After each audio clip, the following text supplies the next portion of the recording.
On a cold winter evening, the kind where frost clings to car windows and breath turns into visible puffs of white mist, Army Lieutenant Colonel Marcus Thompson was making his way home.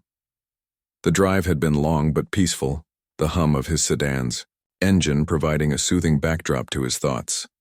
He had just finished attending a military conference in a nearby city, an event filled with discussions about leadership, strategy, and the future of national security. For Marcus, it wasn't just another day at work.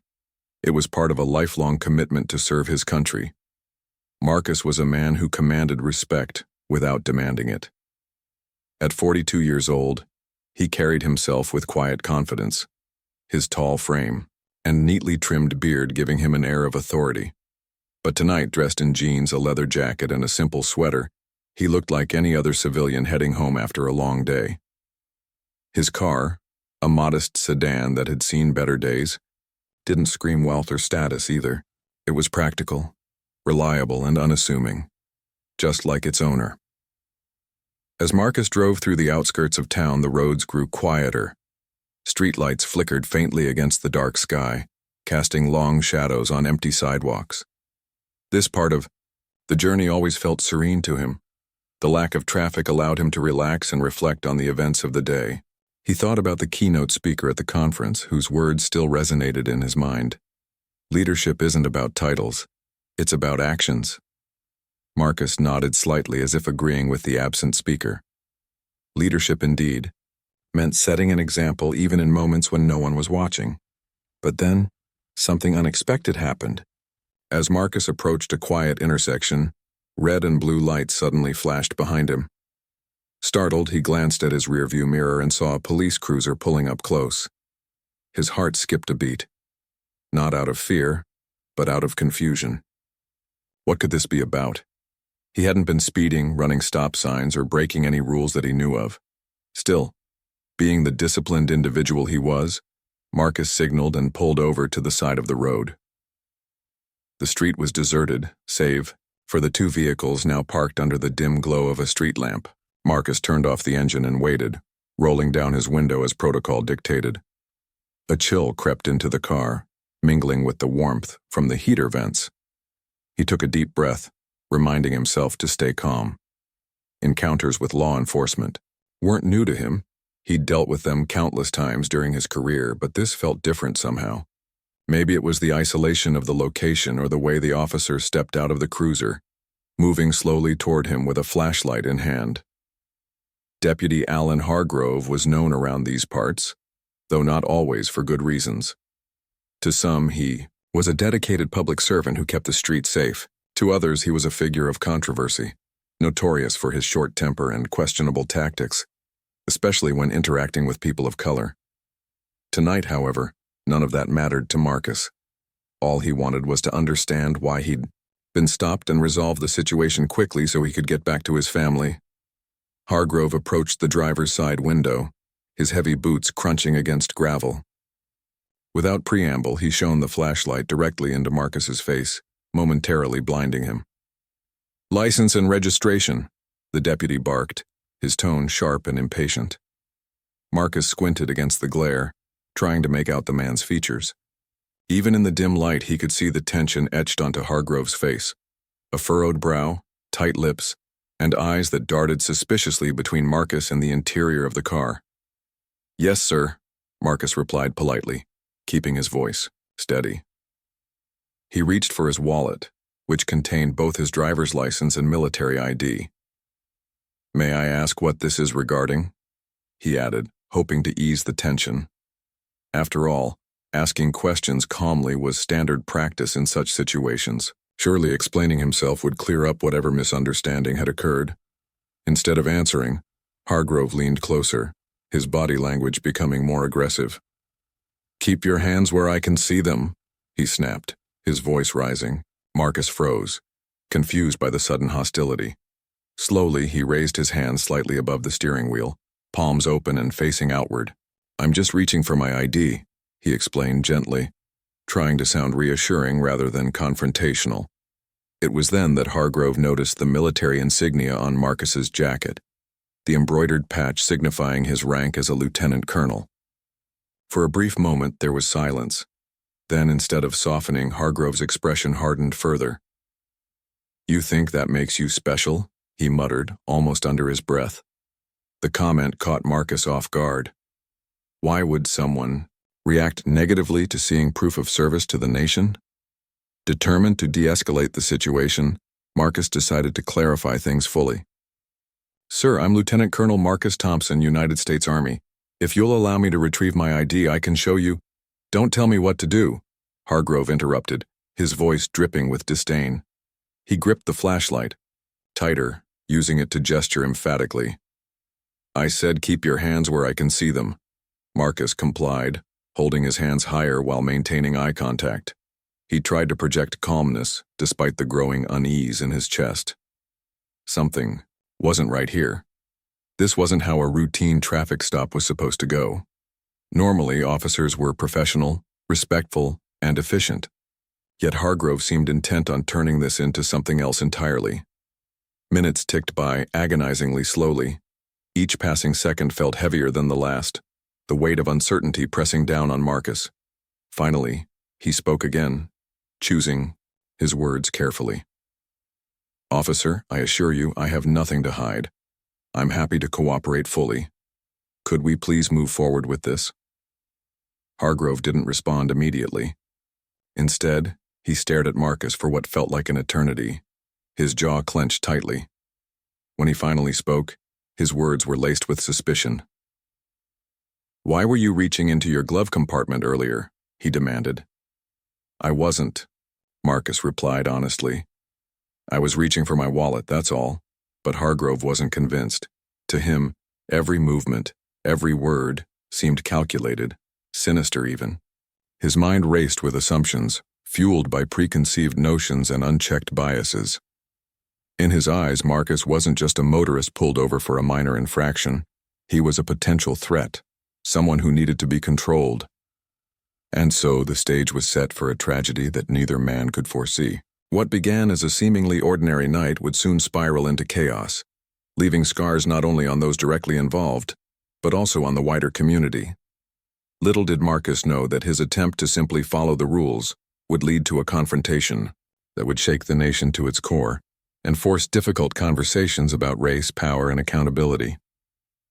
The shooting of Lieutenant Colonel Marcus Thompson sent shockwaves not just through the small town where it happened, but across the entire nation. It wasn't long before the story reached the highest levels of government, including the Pentagon, the heart of the United States military establishment. When news of the incident landed on Secretary of Defense Margaret Hayes's desk, she was visibly livid. A seasoned leader known for her no-nonsense approach and deep respect for service members, Hayes viewed this as more than just an isolated act of violence. It was an assault on the values the military stood for. "This is unacceptable," Hayes declared during an emergency meeting with top Pentagon officials. Her voice carried a weight that silenced the room. "Lieutenant Colonel Thompson has served our country with honor and distinction. He risked his life defending the freedoms we hold dear, only to be gunned down by someone who swore to protect him. This isn't just about one man.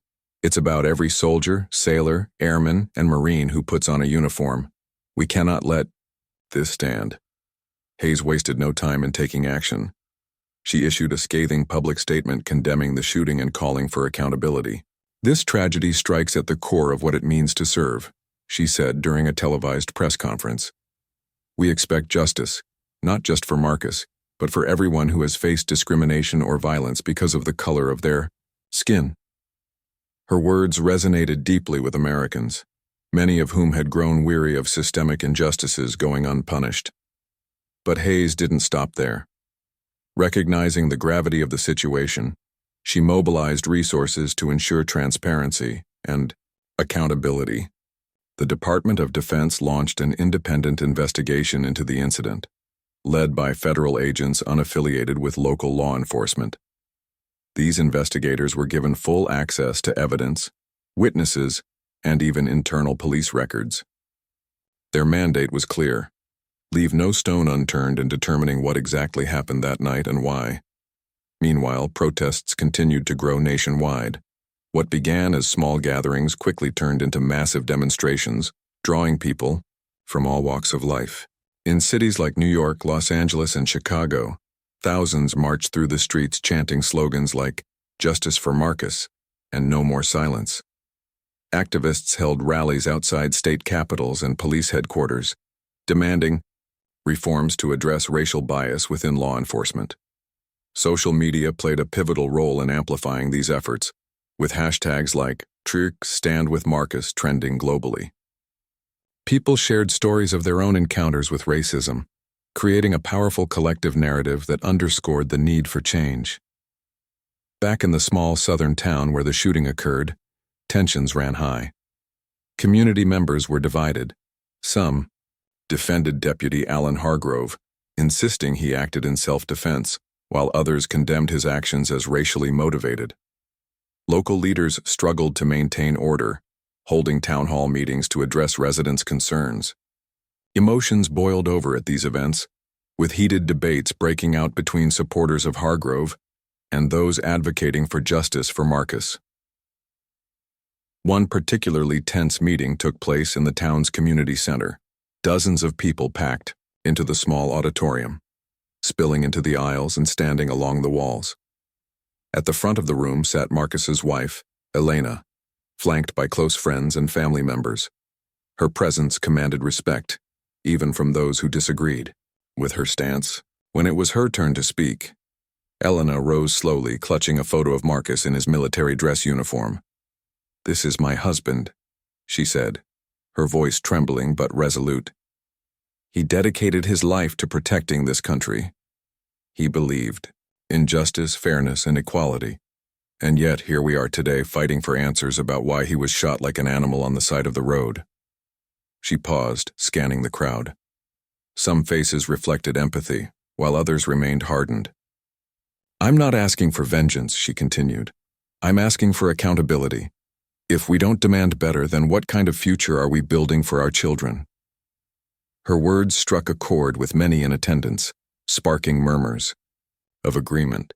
But not everyone was convinced. One man stood up, pointing a finger at Elena. Deputy Hargrove was doing his job. He shouted, "You don't know what really happened that night. Maybe your husband resisted arrest. Maybe he gave him a reason to fear for his life." Elena's jaw tightened, but she didn't back down. "Then let's find out the truth," she replied firmly. "Let's see the evidence, let's hear the facts, but until then I won't sit quietly while people try to justify shooting an unarmed man." The exchange highlighted the deep divisions within the community, but it also underscored the importance of finding common ground. Leaders from both sides began working together to organize peaceful dialogues, hoping to bridge the gap between opposing viewpoints. While progress was slow, these conversations planted seeds of understanding that would eventually blossom into meaningful change. As public pressure mounted, Hargrove was placed on administrative leave pending the outcome of the investigation. For weeks, he remained largely out of sight, avoiding reporters and declining interviews. Rumors swirled about his mental state, with some claiming he was haunted by guilt, while others insisted he felt justified in his actions. Whatever the truth, the spotlight was squarely on him, and it wasn't flattering.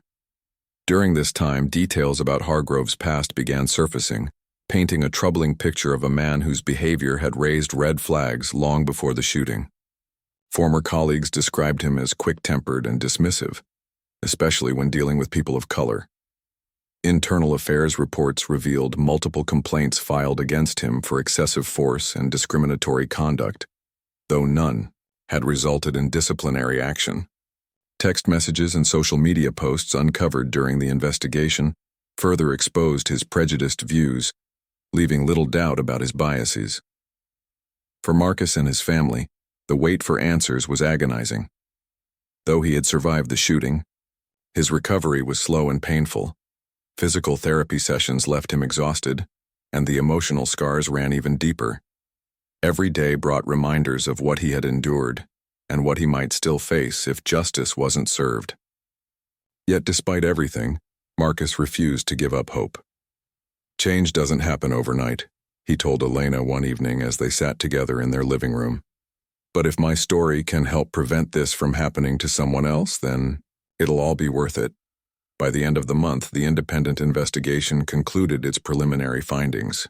Investigators presented their report to the Justice Department, detailing a pattern of misconduct and racial bias on Hargrove's part. They also highlighted systemic failures within the local police department, recommending sweeping reforms to address implicit biases and improve training protocols. The report made headlines nationwide, reigniting calls for accountability and reform. As the case moved closer to trial, anticipation built among the public. Would Hargrove face consequences for his actions? Could the legal system deliver justice in a case that had laid bare so many flaws in society? The answers to these questions would determine not only Marcus's fate, but also the direction of a nation grappling with its conscience. The tension between Marcus and Deputy Hargrove continued to escalate, each passing moment thick with unease. Hargrove's demeanor grew increasingly aggressive, his tone sharp and accusatory. He demanded that Marcus step out of the car, his voice cutting through the cold night air like a blade. "Get out of the vehicle now," he barked, gripping his flashlight as if it were a weapon. Marcus, still trying to remain calm and composed, hesitated for just a fraction of a second before opening the door slowly, ensuring his movements were deliberate and non-threatening. As Marcus stepped out of the car, the frosty wind bit at his face, but the chill he felt inside was far more piercing. Standing under the dim glow of the street lamp, he raised his hands slightly, palms open in a gesture of compliance. "Sir, I'm cooperating fully," he said, his voice steady despite the knot forming in his stomach. "I don't understand what's going on here, but I'm happy to help clarify anything." Hargrove ignored him, his focus shifting to the interior of the car. With a flick of his flashlight, he began inspecting the sedan's interior, shining the beam into every nook and cranny. His eyes landed on the glove compartment, which remained closed. "What's in there?" he demanded, pointing the flashlight directly at it. Marcus blinked, momentarily taken aback by the question. "It's just my registration papers," he replied honestly. "I was going to get them earlier, but—" "Don't move," Hargrove interrupted, his voice rising sharply. He took a step closer to Marcus, his hand hovering near the holster of his gun. The sight sent a jolt of alarm through Marcus's body. This wasn't how traffic stops were supposed to go. Even in his years of service, where discipline and order were paramount, Marcus had never encountered such hostility from someone in uniform. Something about this situation felt deeply wrong, but he couldn't afford to let his guard down. "Not now. I'm not moving," Marcus assured him, keeping his tone even. "I'm standing right here, sir, you can see that." But Hargrove wasn't listening. Instead, he seemed fixated on the glove compartment, his suspicion growing with each passing second. "Open it," he ordered, jabbing the flashlight toward the dashboard. Marcus hesitated, unsure whether complying would make things better or worse. Finally, he nodded slowly. "Okay," he said, keeping his voice calm. "I'll open it, but there's nothing unusual inside, just papers." With careful, measured movements, Marcus leaned back into the car and unlatched the glove compartment. As it swung open, several items came into view. A stack of neatly folded documents, a spare pair of sunglasses, and a small notebook. Hargrove peered inside, his expression unreadable. For a moment, it seemed like the situation might de-escalate. After all, there was nothing incriminating in the glove compartment, just the mundane belongings of an ordinary citizen. But then, without warning, Hargrove's mood shifted again. His eyes narrowed and his jaw tightened. "Step away from the car," he commanded, his voice louder and angrier than before. Marcus straightened up, confusion etched across his face.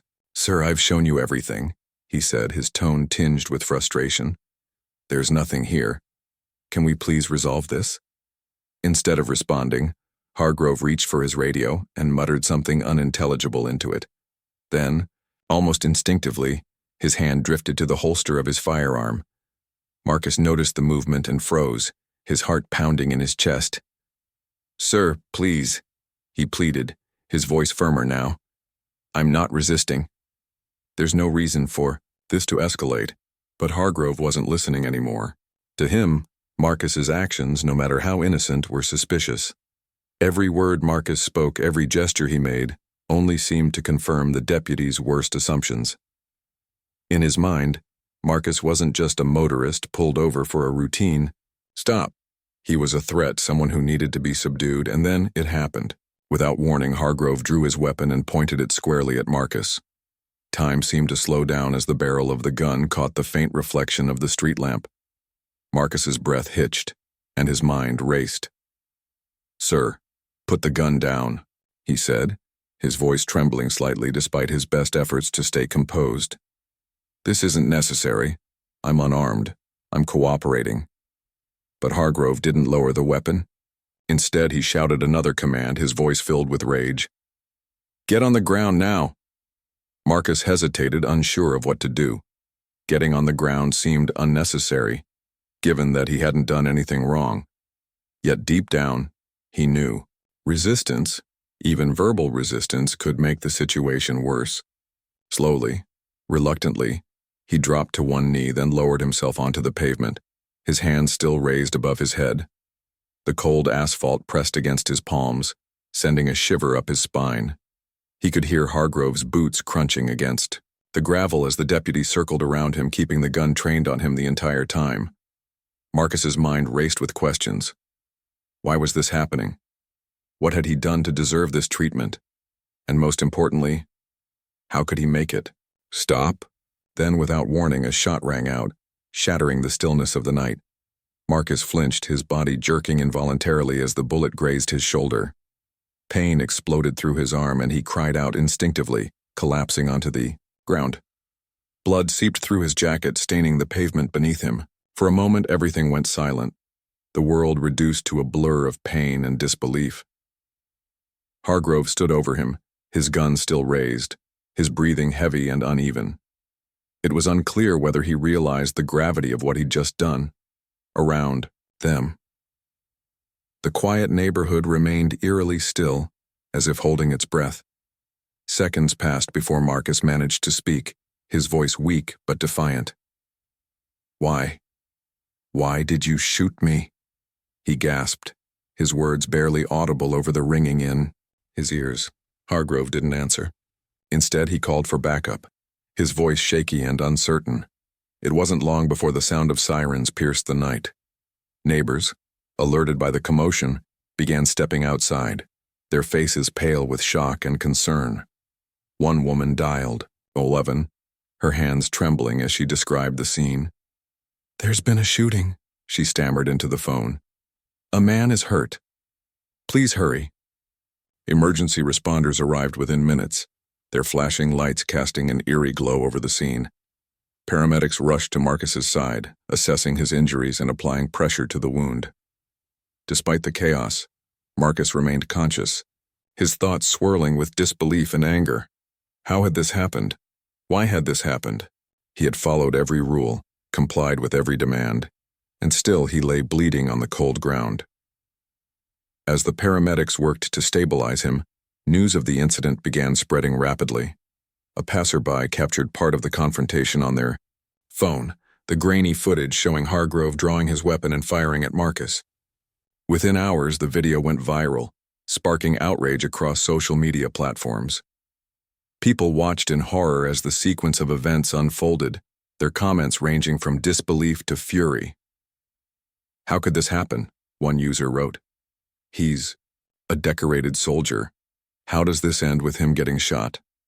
The story quickly gained national attention, with headlines blaring across major news outlets. Details about Marcus's distinguished military career emerged, painting a picture of a man who had dedicated his life to serving his country. Friends and colleagues spoke highly of him, describing him as kind, humble, and fiercely committed to his duty. "Marcus is the last person who deserves this," one friend told reporters. "He's always been about doing the right thing no matter what." Meanwhile, protests erupted in cities across the nation. Activists held rallies demanding justice, their signs bearing slogans like "Black Lives Matter" and "Justice for Marcus Thompson."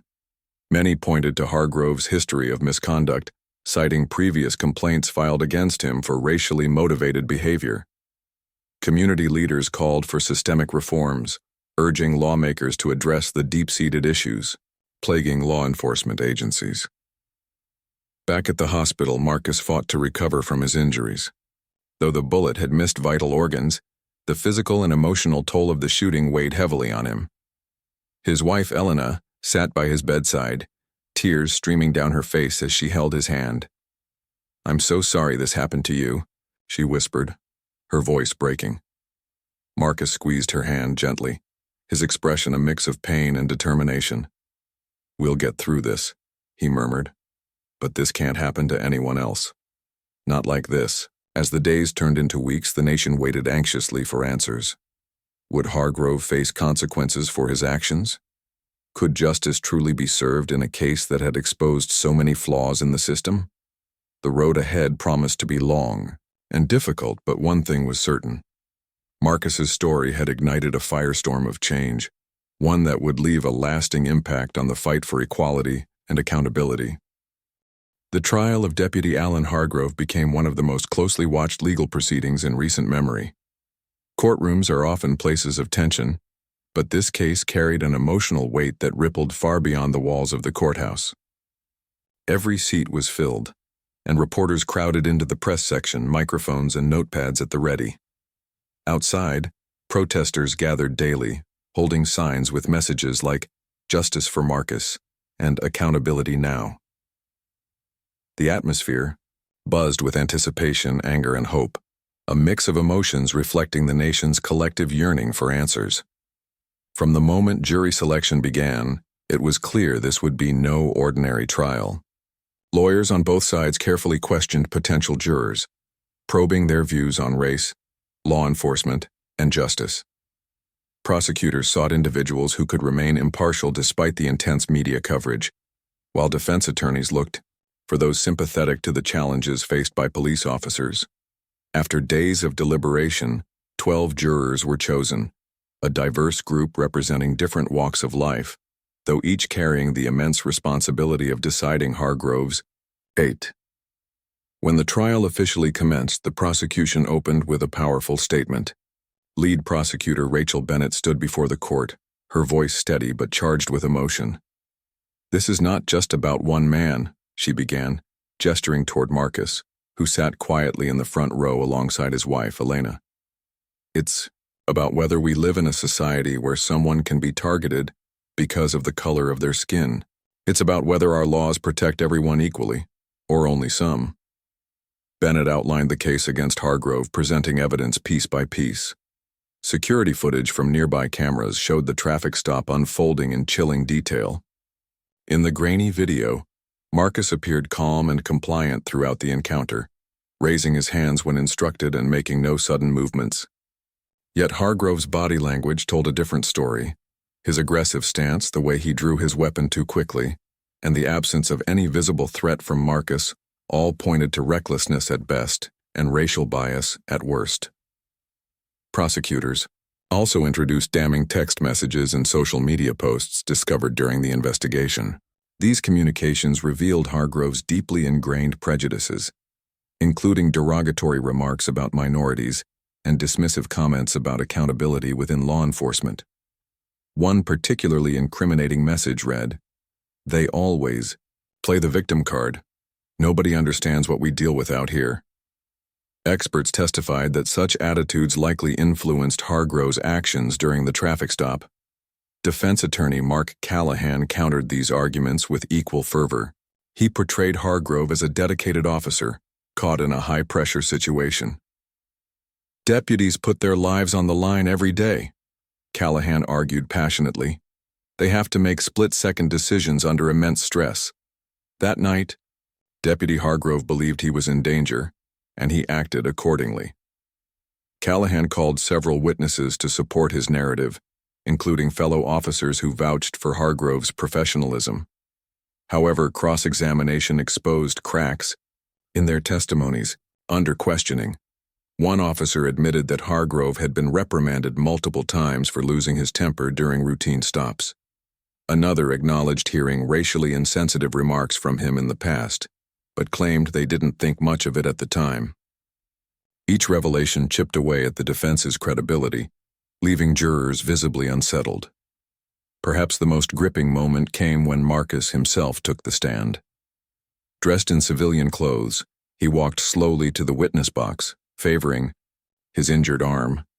His presence commanded silence in the courtroom, every eye fixed on him as he recounted the events of that fateful night. Speaking softly but clearly, Marcus described how confused and frightened he felt as Hargrove escalated the situation without cause. "I did everything I could to de-escalate," Marcus said, his voice trembling slightly. "I followed every instruction, showed my ID, kept my hands visible. But none of it mattered. All I wanted was to go home to my family." As he spoke, tears welled up in Elena's eyes, and even some jurors dabbed at their own. When asked why he thought Hargrove reacted so aggressively, Marcus hesitated before answering. "I believe it's because of the color of my skin," he said simply. "And if that's true, then this isn't just about me. It's about every person who has ever been judged unfairly because of how they look." Marcus's testimony struck a chord, but the defense wasn't finished yet. During cross-examination, Callahan tried to paint Marcus as someone who had provoked Hargrove through subtle resistance. "You reached into your glove compartment without permission, correct?" Callahan asked sharply. Marcus nodded. "Yes, but only to retrieve my registration papers. I explained that to Deputy Hargrove." Callahan pressed further, attempting to cast doubt on Marcus's version of events. But Marcus remained composed, his responses measured and respectful.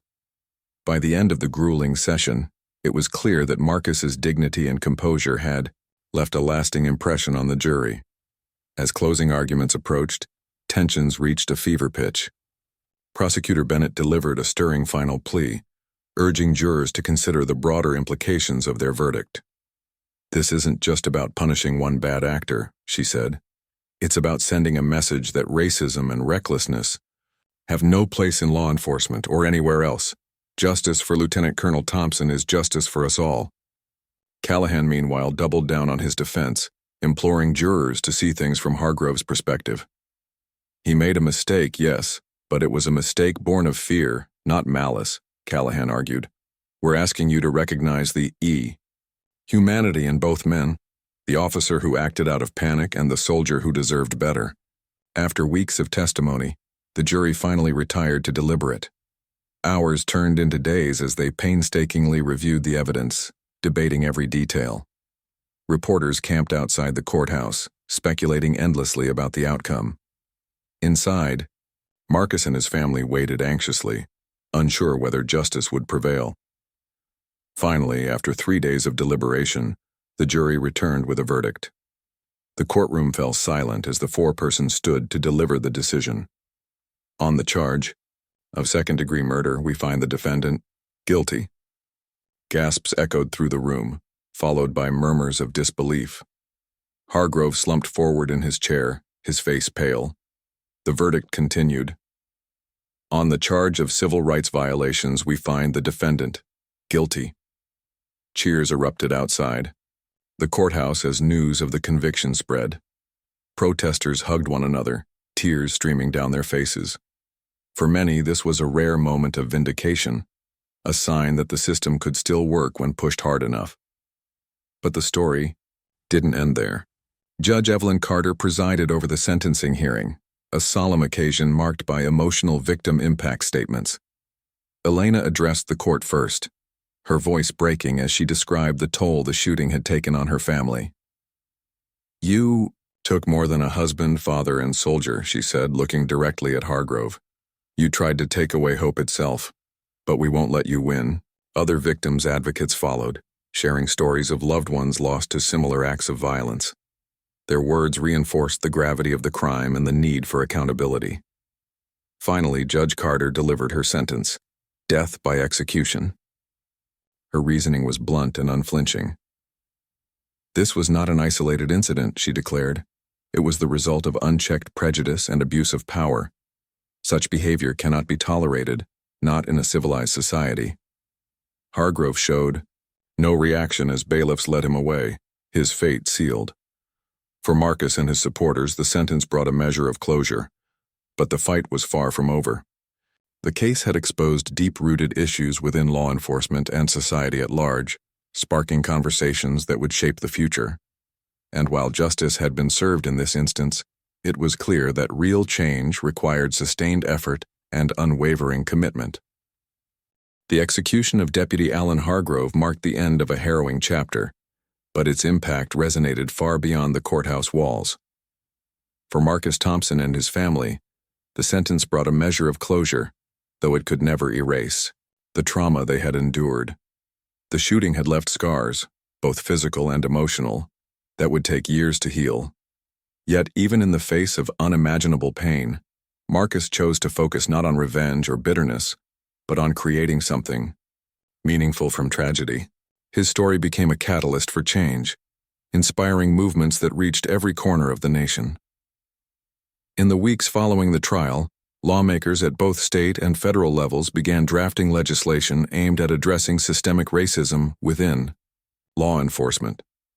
These reforms were designed to tackle issues like implicit bias, excessive use of force, and lack of accountability. One landmark bill, aptly named the Justice for All Act, mandated comprehensive training programs for police officers across the country. These programs emphasize cultural sensitivity, conflict de-escalation, and community engagement. Lawmakers also introduced stricter protocols for handling complaints against officers, ensuring that misconduct allegations were investigated thoroughly and independently. Community leaders praised these efforts, calling them long overdue. "This isn't just about punishing bad actors," said Reverend James Carter, a prominent civil rights advocate who had worked closely with Elena during the protests. "It's about rebuilding trust between law enforcement and the communities they serve. That starts with transparency and accountability." To honor Marcus's legacy, a scholarship fund was established in his name, the Lieutenant Colonel Marcus Thompson Memorial Scholarship. This initiative provided financial support to minority students pursuing careers in law enforcement, public service, or the military. The goal was simple, yet profound: to create a new generation of leaders committed to fairness, integrity, and equality. Elena played an active role in overseeing the program, traveling to schools and universities to share her husband's story and encourage young people to step into roles where they could make a difference. Elena herself emerged as a powerful voice in the fight for justice. She dedicated her time to advocacy work, speaking at rallies, conferences, and town halls about racial inequality and the urgent need for reform. Her speeches often ended with a quote Marcus frequently used: "Courage isn't the absence of fear, it's doing what's right even when you're afraid." Those words resonated deeply with audiences, reminding them that progress required courage and persistence. As months turned into years, Marcus's influence continued to grow. A memorial statue was erected outside the Pentagon, a towering bronze figure depicting him in his military uniform, standing tall with one hand resting on a soldier's helmet and the other extended in a gesture of peace. Inscribed at the base were the words, "For those who served, sacrificed, and inspired us all." The statue quickly became a symbol of resilience and hope, drawing visitors from around the world who came to pay their respects and reflect on the ongoing struggle for justice. Schools incorporated Marcus's story into history lessons, teaching students about the importance of standing up against injustice. Teachers encouraged classroom discussions about race, privilege, and systemic inequality, using Marcus's experience as a starting point for deeper conversations. Many students wrote essays or created art projects inspired by his bravery, further spreading awareness of the issues he represented. Even within law enforcement agencies, attitudes began to shift. Officers participated in workshops led by experts in diversity and inclusion, learning how to recognize and address their own biases. Some departments implemented body cameras and real-time monitoring systems to ensure greater transparency during interactions with the public. Slowly but surely, the culture of policing started to evolve, driven by the recognition that trust must be earned through consistent action. Marcus remained humble throughout this transformation, refusing to see himself as a hero. "I'm just a man who got caught in something bigger than me," he told reporters during a rare interview. "What matters now is what we do next. We can't let this moment pass without making lasting changes." His humility only deepened people's admiration for him. Friends, colleagues, and strangers alike spoke of his quiet strength and unwavering commitment to doing what was right. Even those who initially doubted his innocence eventually acknowledged the broader truths his case revealed about society's flaws. Years later, as Elena stood beside the statue at the Pentagon during a commemorative ceremony, she felt a mix of emotions, pride, sorrow, and gratitude. Looking out at the crowd gathered to honor Marcus, she saw faces of all ages, races, and backgrounds united by a shared vision of a better future. Children held handmade signs reading, "We believe in justice," while adults carried banners bearing Marcus's name. It was a testament to the power of one person's courage to spark widespread change. Marcus taught us that leadership isn't about titles or uniforms, Elena said during her speech that day. It's about actions.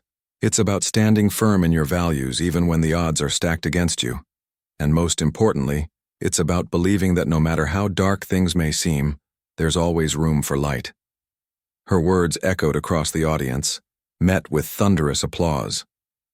As the ceremony concluded, visitors placed flowers and notes at the base of the statue, each one a small tribute to a man who had given so much. Among the tributes was a letter written by a young girl named Maya, whose school had studied Marcus's. Thank you for showing me that I can make a difference, it read. One day I want to be brave like you. That evening, as the sun dipped below the horizon, casting a golden glow over the memorial, Elena allowed herself a moment of quiet reflection. She thought about the journey that had brought her here, from the night of the shooting to the trial, the protests and the countless hours spent fighting for reform. It hadn't been easy and there was still work to be done. But as she gazed at the statue of her husband, she knew one thing for certain. Marcus's legacy would endure, inspiring generations to come. And so, the story of Lieutenant Colonel Marcus Thompson didn't end with tragedy or even justice. It evolved into something greater, a movement fueled by hope, resilience, and the belief that change was possible. Through his sacrifice, he reminded the world that true courage lies not in avoiding fear, but in facing it head-on, and in doing so, lighting the way for others to follow.